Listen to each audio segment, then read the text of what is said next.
Welcome to the Politics Chicks podcast. I'm Christy Branham.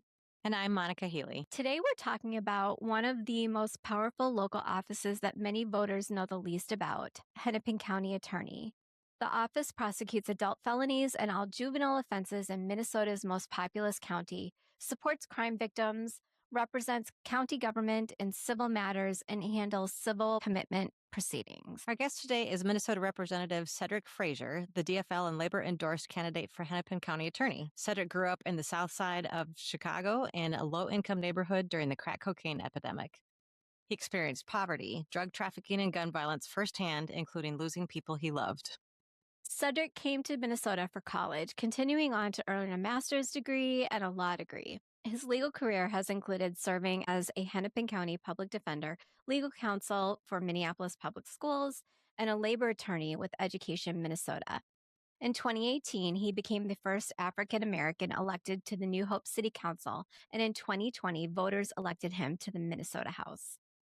Cedrick says that combination of lived, professional, and elected experience gives him the perspective to lead the Hennepin County Attorney's Office, and that public safety starts with public trust.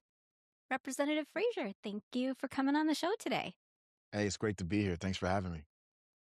Well, we're so happy to have you. We actually got to meet you at an event and hear you speak, and Monica and I were both excited when we had the opportunity to have you on the show, and we're super excited to share both you and the information about this upcoming primary next week with our listeners.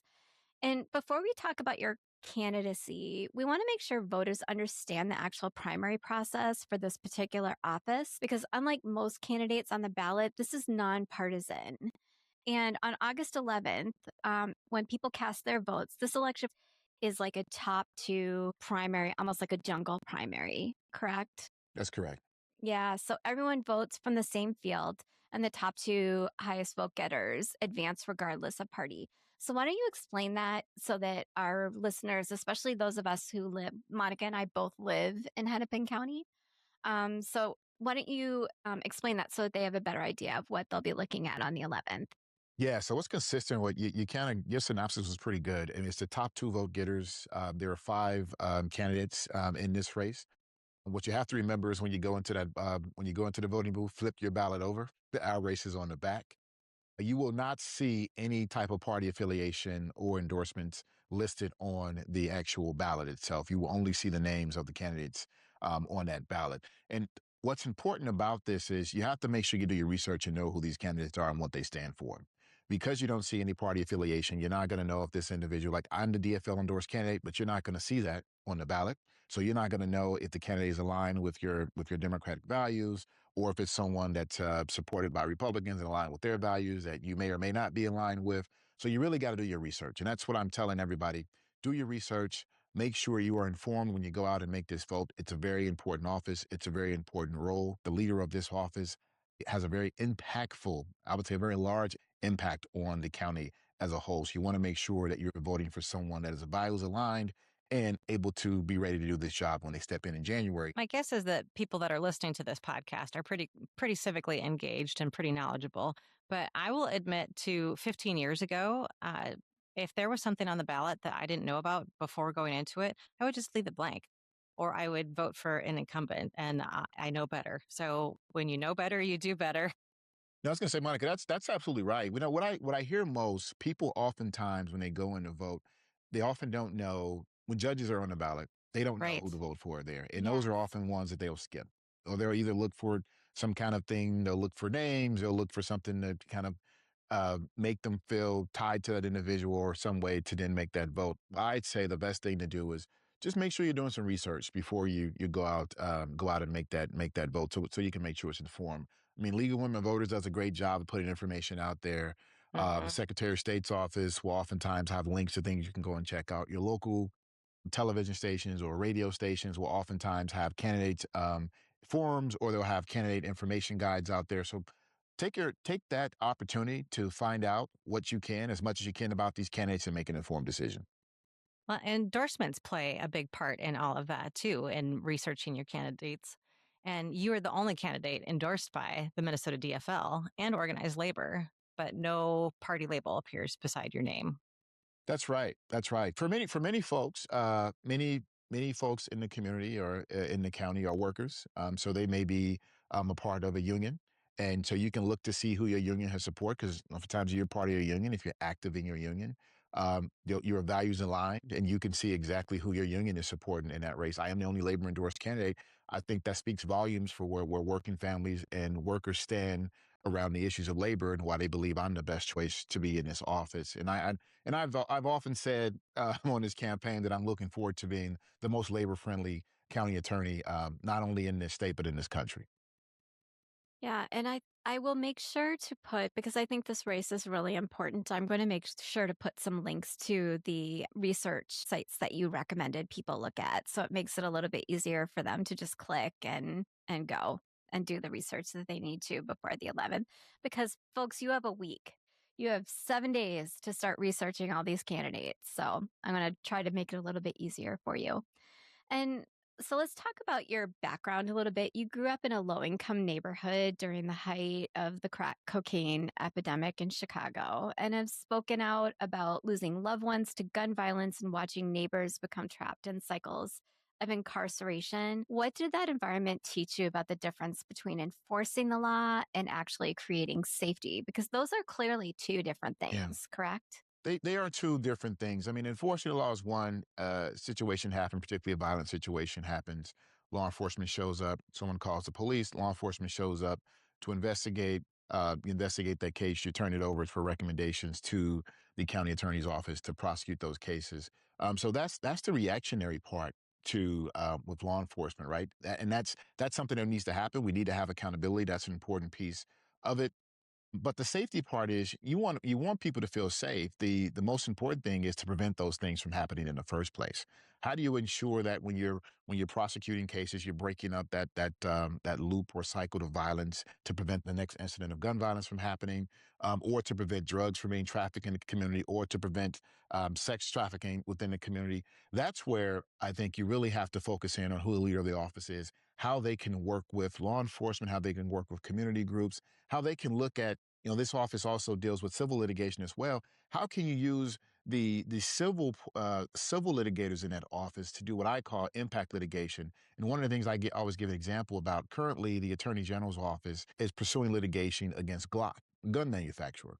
That litigation is aimed at stopping some of the guns coming into our community from illegally being purchased by individuals, and holding those companies accountable when they care about their bottom line, but they don't seem to care as much about the lives that are being impacted and harmed when they sell those weapons to individuals that are then in turn taking those weapons and selling some other folks in the community that should not have access to firearms.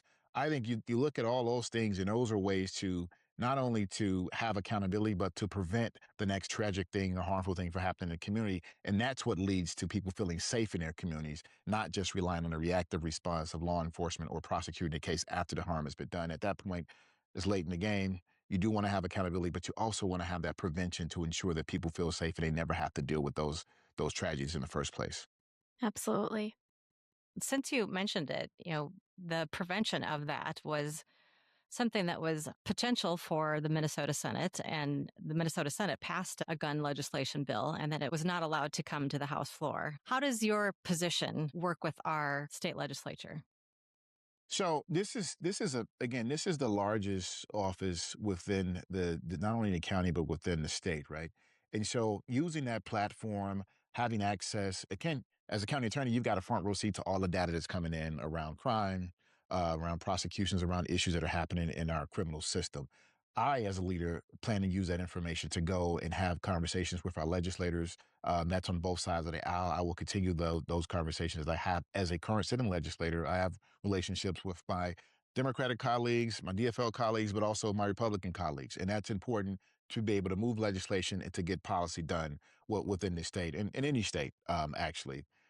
You see what's happening at the federal level. You don't see that many great relationships, a lot of polarization, nothing really happening.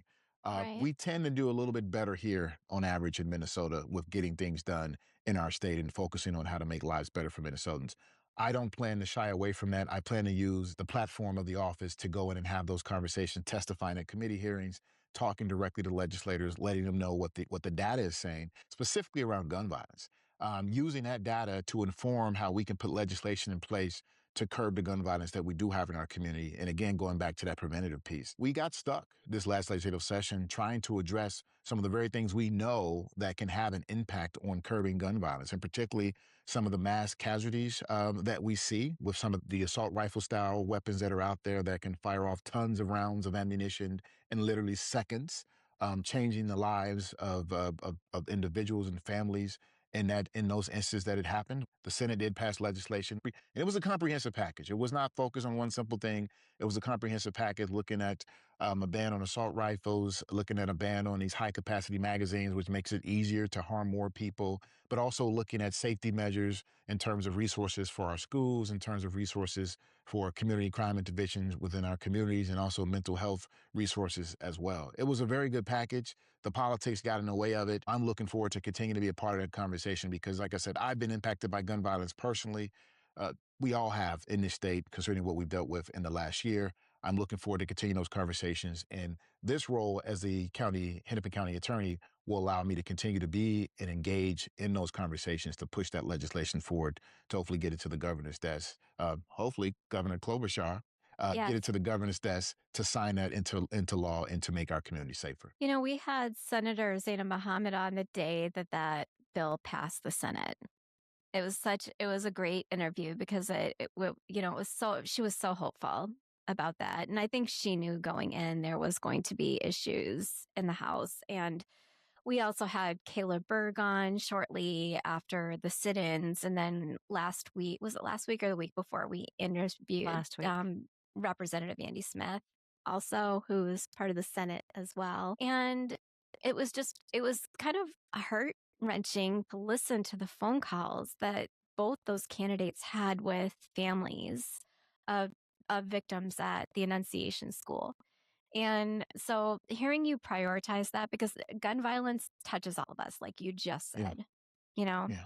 So, I can tell you, uh, I was in the Senate chambers the day that the bill came up for a vote, talking with the families uh, from from Annunciation that lost their kids, right? And they were so hopeful. We were very hopeful that it was going to pass that day, and it did. Very hopeful for that because that's progress. It's a step closer to getting it done. But I remember having a conversation with the families, and they say, we talked with Lisa Damoth, and she said if this bill passes, she's going to give it, she's going to let it be heard. She's not going to stand in the way of this legislation come to the floor. And I did. I try not to rain on hope, but I did. I was honest with her, and I said, I can tell you from a political perspective what that probably means. But what I'm going to say to you today is that I hope that she was being honest with you when she mhm. said that. And what we know now is that she was not being honest with them when she said that, and that is very unfortunate. And so I'm very hopeful that with the next legislative session, we're going to have leaders that are being honest with Minnesotans, and when they promise something, they will actually follow through on that, and we can see something really positive done on gun violence within our state. Let's talk a little bit about the position itself, because many people hear county attorney and think, chief prosecutor, but the Yeah. office has a bigger mandate than just that, dealing with juvenile cases and victim services to civil representation for the county. What do you believe the public most misunderstands about the power and the responsibility of this job? Probably what they misunderstand the most is that this individual, it's an elected role, and this individual is not, although it's a chief prosecutor, is a leader of the line attorneys and the prosecutors within that office. Those line attorneys are in the office, in the courtrooms every single day, prosecuting cases, negotiating cases to completion and to resolution. And on the civil side, representing all of the departments and agencies within the county, including the sheriff's department as well. And also, as you mentioned, dealing with the child protection cases. Those are very important things. And I think most people focus on the prosecutorial side of the office. And that's not, and I would say I don't fault people for that. That's what we see in the news. We see crime. Mhm. Whenever there's a public safety issue, that's what we see on the 5 o'clock, 9 o'clock, 10 o'clock news. That's what we see, right? So I don't fault people for only being tuned into that portion of the race because that is what is often covered by the media. But those other pieces, being the lawyer that advises all of those agencies that deal with the millions of dollars that come through our county for some of our safety net programs, being an advisor for Hennepin County Medical Center, a large trauma one center and making sure that we're complying with the law and we're providing services to our residents in that way. Those are very important pieces, and those are the pieces that don't get a lot of fanfare, but they have a very huge impact on the community as a whole. So knowing that you've got someone that's running for this office that has been experienced in all of those particular areas and is going to be able to lead that office, that's what, for me, that's what drives and what people should be thinking about when they are going into that booth, turning that ballot over and making their decision on who they want to be the next leader of this office. Yeah, and let's circle back to what you brought up earlier about trust in elected officials, right? And your campaign says public safety starts with public trust and that a justice system needs accountability, prevention, intervention, and rehabilitation. Those words can sound good in a campaign, but why don't you walk us through what that actually looks like and how it would actually affect charging or sentencing if you were a Hennepin County attorney? Yeah, we currently have, and this is something that is not new or unique.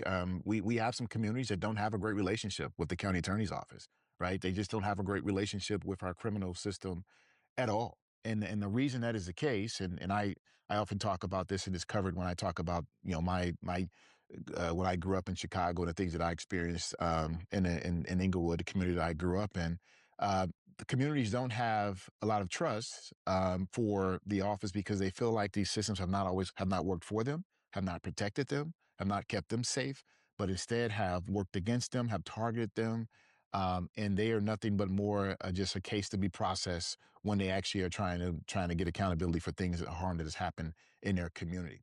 As a leader, I look at that and I understand, one, because I grew up and have that personal experience of understanding that, we go back to the question you asked before, law enforcement versus actually feeling safe.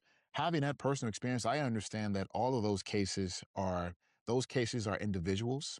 We have to look behind just the file and look at what the impact has been on the individual that has been harmed, what has been on the family members, what has been on their neighbors within the community, figure out how we got here, and then we want to go ahead and move forward. Now we will have accountability, and that is important. That is also an important part of creating safety in communities. But what does that accountability look like? I think is an important part as well. Are we looking at accountability that is diversion and leading to restitution if there's been property damage, or diversion if we're looking at someone that they don't have a lengthy, background or interactions with our criminal system, but it's someone who has made a poor decision, made a mistake? Do we have to ruin the rest of their lives? And what is it that the victim of that situation wants to see as an outcome to feel whole and to feel safe again within their community? I think we need to take all those things in consideration. And that's one of the reasons why, one of the first things that I've talked about establishing is an advisory board of victims and survivors. That's important because we want to have that real time feedback from people that are coming through the system, been impacted by the system. That will help build trust within the system. When you know that the system and the leaders in his office are listening to you, and then you can see that implemented in the policies and practices in the office, it helps build trust. Another thing I talked about was making sure we have maintaining a conviction integrity unit. Those are things that when you can look at prior cases. If someone's raising the issues with wrongdoing or misconduct in that case, and you can take a look at that case, evaluate that case, and either one, nothing nefarious happened here. There's nothing we need to correct, or two, we found something and we're going to correct that and we're going to admit that wrong and we're going to work really hard to make sure that this situation doesn't happen again. All those things build trust. I mean, when people can see that you're working with them, you're taking their feedback and their input, and you're making policies based on that, and you're delivering things based on that, and also that you're looking internally and saying, hey, if you're making a complaint, we're looking at that case, and if there's a mistake being made, we're going to work to rectify that. All those things build trust. That's building trust. That's listening to the community, and that accountability is built in because we're willing to look inward, look at what's happening, and then make changes, acknowledge any wrong that has been done, and then move forward together with the community. I think that's what that means, and that's why it's very important, and that's why I speak about it that way every time I'm out having conversations about what I would be as a leader in this office.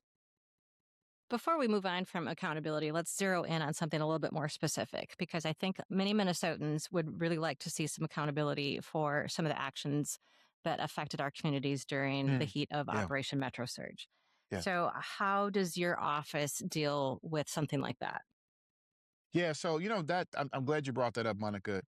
When Renee was killed, and then also when Alex was killed as well, I was out probably within shortly after those incidents happened, out in the community talking with folks, grieving with neighbors for the tragedy that had happened, that had been done to us, brought onto us by our federal government. And what I heard from them consistently was that we want to know if our systems are going to hold these federal agents accountable for the harm that they brought to our community. And I said, we absolutely can. The law is the law, and no one is above the law. If you commit a crime in Hennepin County or in the state of Minnesota, if you violate our laws under our criminal codes and statutes, we can seek to prosecute those cases, and we should do that to hold people accountable for that. The process is straightforward in the sense of prosecution. You investigate, you collect the evidence, you make a determination on whether or not you have what you need to prove beyond a reasonable doubt that the law has been violated. I mean, you do that. The nuance here and the difference here, what's unique about this is that it's federal agents, and they Right. have some arguments that they can make around, federal immunity. They can make those arguments, or whether or not they were doing this work in the course of the line of duty and the work that they were sent here to do. They can also remove the case to federal court, but those are arguments. Those are not clearly definitive things that are going to say we cannot prosecute those cases and hold people accountable. And that's what people need to understand. There is no wholesale, immunity on these cases for these individuals. And what you're seeing right now that is happening with the current county attorney and with the attorney general in our state is that they are collecting that evidence, and they are looking at those cases to, if they have the evidence to do so, to prosecute those cases. And what I'm telling voters, what's important is those cases are likely going to continue on under the next administration and the Hennepin County Attorney's office. And you want to make sure that you have a leader coming into that role that is committed to continuing that work. And I am that leader that has committed to that, because I've been out in community having these conversations, and I committed early on, very explicitly and forcefully, saying we will seek accountability for those for the community that was harmed by those federal officers. And you talked about you alluded back to your experience growing up in an area of Chicago that was touched by gun violence, was touched by drugs, and so you're coming informed from that background. And prior to this ICE operation during COVID, we Yeah. as a state dealt with the tragedy of George Floyd. And that was really kind of a reckoning for us as Minnesotans, both for the Black community, who, for very good reason, may not have a reasonable amount of trust in law enforcement because of the pattern of what happens, but also in getting justice for George Floyd, for his family, for his young daughter. And how has that shaped your attitude towards this campaign? Because I truly believe that Minnesota has not completed the job yet, but I think we're trying to do better. And I think that they did at least try to start the healing process. So you hit the nail on the head with that question.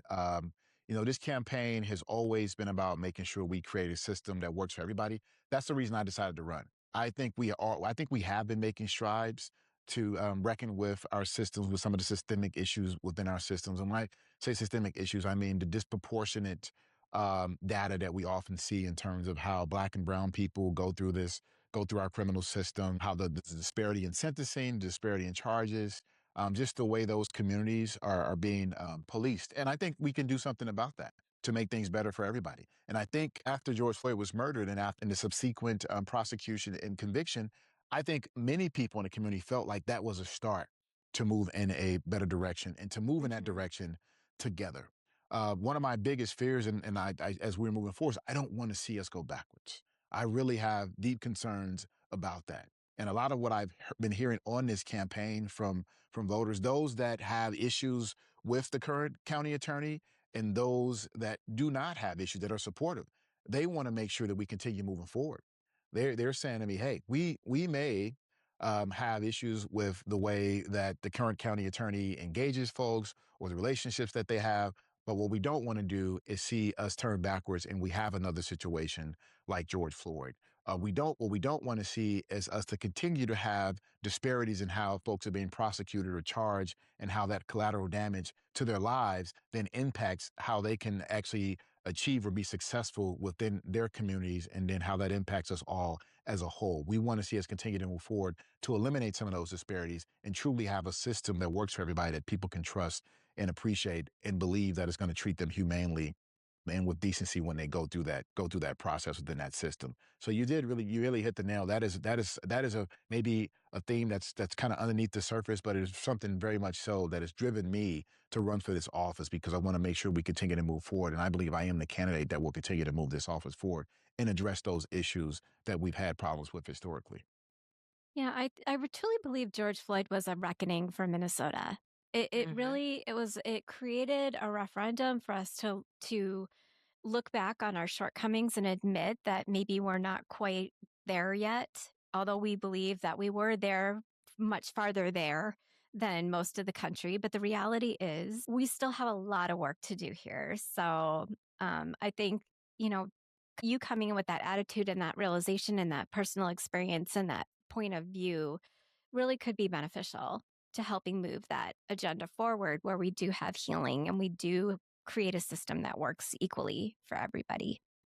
And just to put a fine point on that, Chris, I'll tell you, you oftentimes, and we all know this, Minnesota, whenever they do these rankings about best states to live in, best places to buy a home, best places for education for your kids, best place to work.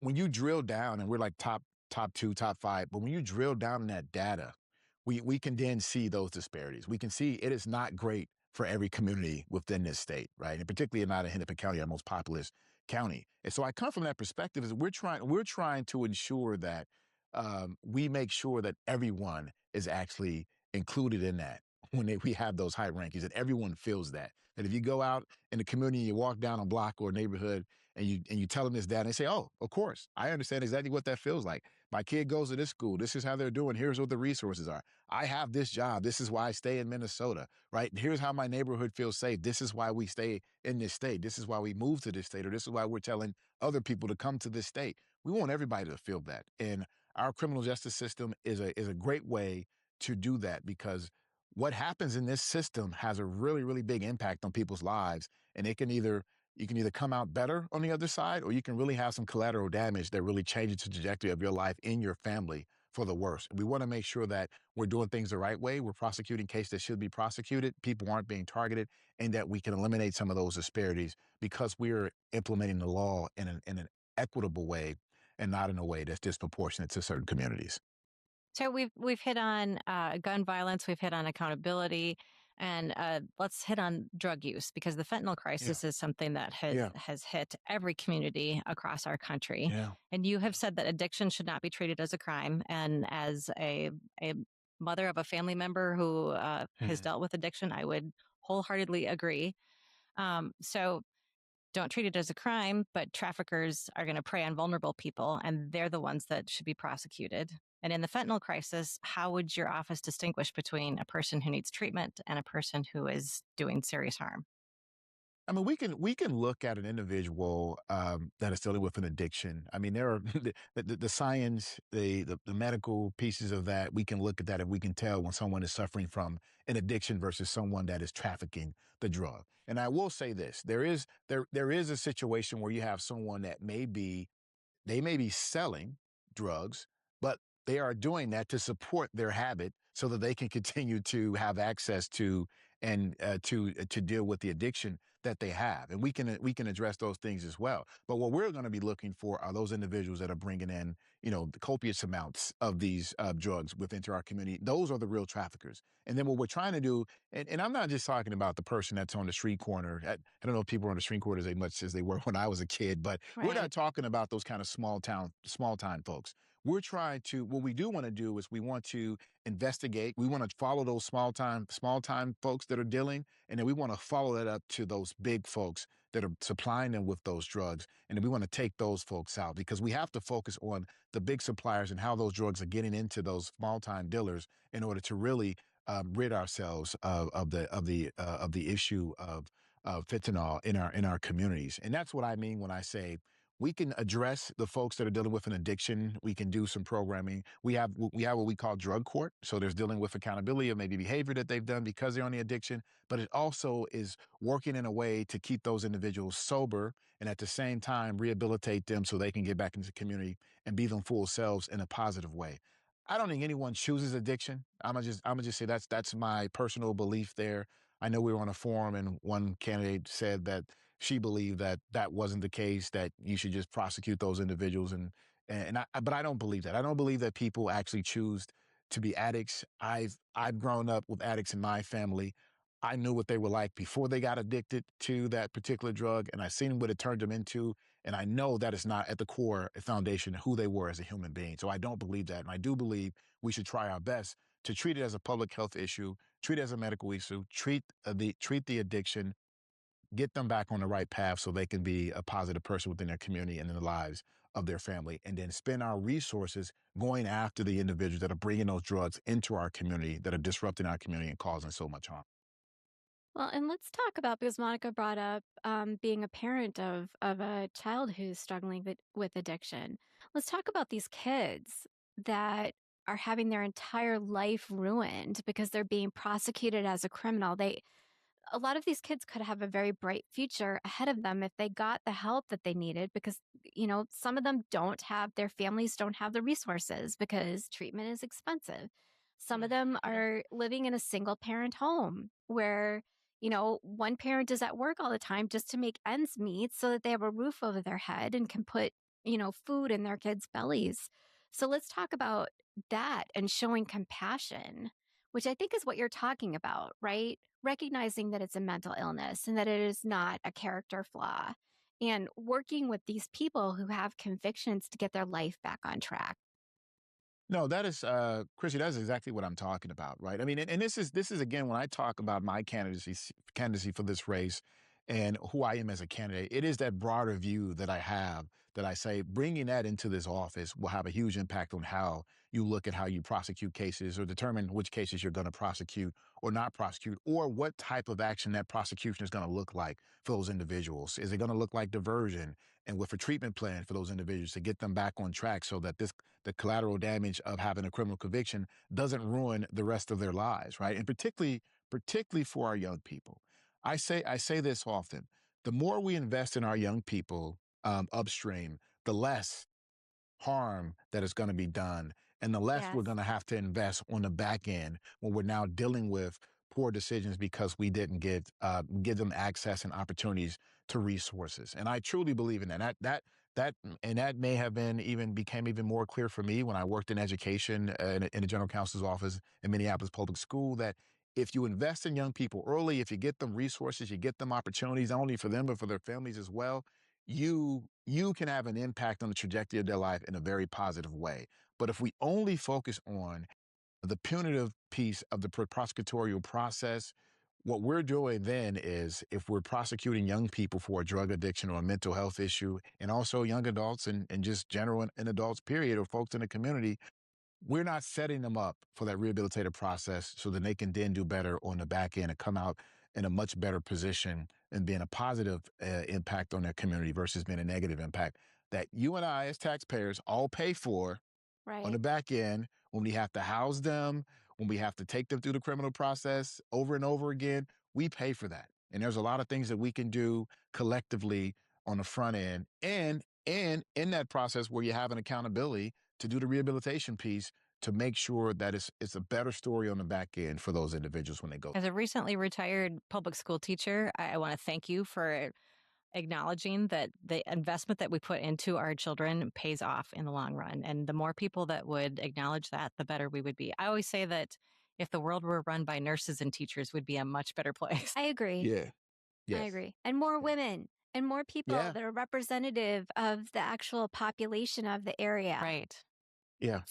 Yeah. Um, And you're running for a job that requires legal judgment, executive management, and the ability to lead a large public office. And your opponents are pointing to the fact that their own prosecutorial management experience may have a little bit more breadth than yours. But what is the strongest case that you have the broader background? Because you were a public defender, That's correct? correct. That's So correct. you worked on the other side of the system, but that still gives you a bird's eye view. But not just your years as a defender, what why are you what this office needs now, do you think? Yeah, I think you kind of touched on it when you talk about the breadth of my experience, and I will say this, and then I'll get to those pieces, but I'll say just starting off, most of the other candidates in this race, they don't talk about the fact that they've never been elected, they've never had to govern, they never had to deal with bringing people that may have various perspectives together to get them going in the same direction to get legislation passed or get a policy in place that is going to make the community and life better for everybody or more people. And I get it. They don't talk about that because they don't. I am the only one that has that experience in this race. And you mentioned a great point. Yes, I was a criminal defense attorney. I was a public defender in Hennepin County. That is the work in the courtroom every single day, understanding how our criminal justice system works, having relationship with judges, with probation officers, with the deputies, within the building, right, with the social workers that go through and do some of the evaluations and the mental health providers. I understand all of that. I've had experience in all of that. But then I bring this other experience. I bring this lived experience. I bring my professional experience of being a city council member and a legislator, and being in leadership roles in all these positions. Not just there, but being in leadership roles. All those things are very important in this role because it is an elected role. And that individual, it sets the policy for the office. It drives the vision for the office, and it is front facing in the community, making those connections, building those relationships, maintaining relationships, and problem solving with the other elected officials and folks in the community. That's an important piece. And those are all things that I have done and am currently doing. And I think it is very important for someone to be successful to have had that experience and to have done it successfully. I think that's the main thing, to have Right. had that experience and to have done it successfully. I'm not just talking to talk. I've walked the walk and I will continue to walk the walk as the next leader in this office. So, if we invite you back a year after your election, what are the first concrete results that you want to report back to us? One of the things that I've heard from some of the staff in the office is the work environment isn't the greatest, and I don't think that's something that they're saying has been like that for years. It's not totally new. It doesn't just involve the current county attorney, but it also involved past county attorneys. And being a labor attorney, employee satisfaction and creating a great work environment for employees is very important because I believe when you create a great work environment, as you all may know, if you have a great work environment, that shows when you interact with the consumers that go through that. And I want to make sure we have the best work environment that we can have in the county attorney's office within this state and hopefully in the country. I want to be fighting and battling and competing for that. So one of the first things I want to focus on that, so talking with staff, figuring out what we need to change, how we can make things clear, setting expectations, and creating a great work environment. The other thing is, again, the prosecution or pursuing and prosecution for accountability for those federal agents is a big part of what we talked about in this campaign. It is Yes. something that the community is going to be looking to ensure that we continue to follow through with that. So if I come back within 6 months or a year, I want to say that we're continuing on that we've actually prosecuted some of those cases or that we've done everything we can to make sure we've had accountability for the individuals that were harmed. So I want to make sure we create a great work environment, had accountability for the harm that was done during Metro Surge. And the third thing would be I want to hear from the community with them saying, and the hope is that they'll be saying, you know what, Cedrick has been out here in the community. He's been having conversations with us. And what we see him doing is a positive step forward to ensuring that we are connected to this office and we know that we got a leader that's going to be listening to us and be open and accessible and transparent. I love that. I love that. One of the most positive things I've heard about Keith Ellison is how he changed the culture in the Attorney General's office and the impact that that made on the efficacy, both not in the office, but in the ability for them to work as a team. And so I'm kind of hearing that echoed in what you're saying right now. And that gives me hope. All right, we've been talking about lots of serious stuff, so let's do a little bit of lighthearted stuff at the end here that's fun. And then Monica can ask you the question that we ask all of our guests at the end. So, lightning round: courtroom or committee hearing? Well, you know what? I can is both an answer for any of these? You can Or we have to you pick can one. choose both. I'm gonna say both because they both bring a certain type of adrenaline rush, and they also are both important for for the end goal of particular processes, right? And so I'm gonna say both there. And I've had experience with both. The feeling that I get and the rush that I get, and also the ability to make practical good change by using both of those processes is something that I value from my experience as a professional and as elected. So I'm gonna say both. Okay, here's a big one, and I'm very curious about your answer. Favorite place in Hennepin County? Oh man. I was over and I was talking with someone the other day and we were saying, what's a place you can go? And it feels like you're not even in the metro anymore. And it's like nature and the environment. And we both said Minnehaha Falls. Yes, And I love think it. about that. We go there a few times a year, but man, always go for the labor picnic that Keith Ellison does Mhm. every year. And you go, and you walk that path, and you kind of go down, and you're in the waterfalls, and like it does feel like you are out somewhere else that is not Yep. in a metro area. And that is, I like nature. That is amazing to me. So that is one of my favorite places in Epic. Good answer. I love that Yeah. place too. And let's do one more, and we're just going to circle back to that adrenaline. Football All huddle right. or campaign door knock? I've been getting a lot of door knocking in, so I will tell you what, I do miss a football huddle. I miss that adrenaline rush of getting ready to execute a play and getting out of the huddle, breaking the huddle, getting to the line of scrimmage, looking at the defense. And especially when you look at the defense and you know it is the exact defense that you designed that play for, and you're about to do something really spectacular if you execute well. All right. And the question we always ask everyone, what's giving you hope right now? Because we all need that. What's giving me hope is, like I said, I'm door knocking a lot, and people are engaged, and I'm seeing we're looking at some of the voter kind of numbers right now, and they seem to be higher than they were from the last time that we had an election, and that gives me hope.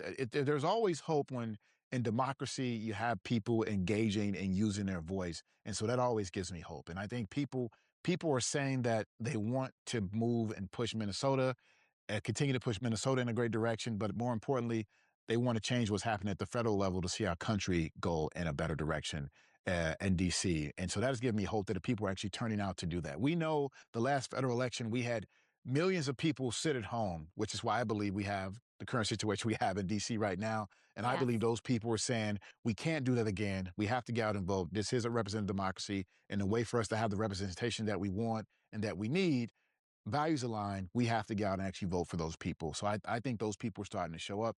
And I will say this, knocking on some wood here because I'm hearing from some people.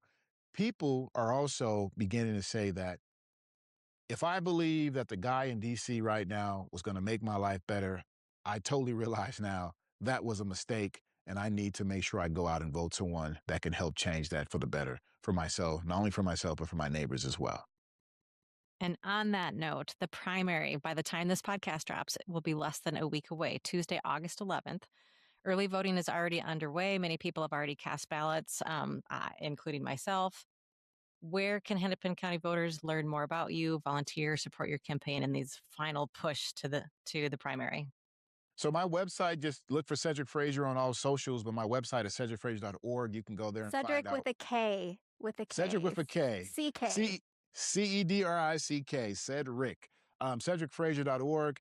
Thank you, Chrissy, for that. CedrickFrazier.org. Go and check out the website. It shows events. It shows how you can get engaged. You can get a lawn sign. It also shows you where you can go and find out where you can vote as well.